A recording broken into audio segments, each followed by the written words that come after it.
Subscribe कीजिए और bell icon को दबाना ना भूलिए ताकि आपको हमारी नई वीडियोस की अपडेट। बहुत दिनों से ये प्रश्न लगातार उठता रहा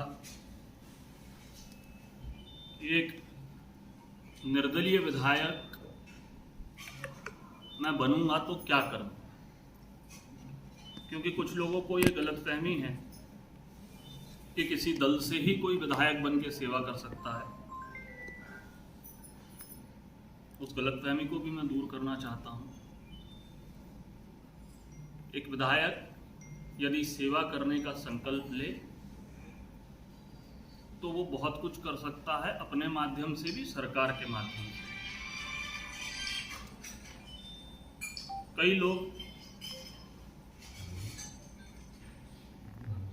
सिर्फ सरकार की ही सेवाओं को आधार बनाकर, सरकार के ही किए गए कामों को आधार बनाकर चुनावी मैदान में उतरते हैं। मगर मैं समझता हूं कि एक उम्मीदवार का जनप्रतिनिधि बनने के साथ साथ ये दायित्व होना चाहिए कि सरकार जो करेगी उसके अलावा वो अपने क्षेत्र के लिए क्या करे। मेरे पूज्य पिताजी ने इस क्षेत्र की 45 साल तक सेवा की। लाया है वो विशेष रूप से फिर कह रहा हूं, मेरे युवा साथियों को ध्यान में रखते हुए लाया है। और युवा साथियों को ध्यान में रखने का कारण यह है कि घर का युवा अगर रोजगार से लग जाएगा तो वो अपनी माँ का भी ध्यान रखेगा, पिता का भी ध्यान रखेगा, दादी का भी ध्यान रखेगा और दादा का भी ध्यान रखेगा। और आज वो स्थापित होगा तो उसके परिवार की जो मुख्य चिंता होती है कि आगे परिवार कैसे चलेगा, वो चिंता दूर हो जाएगी।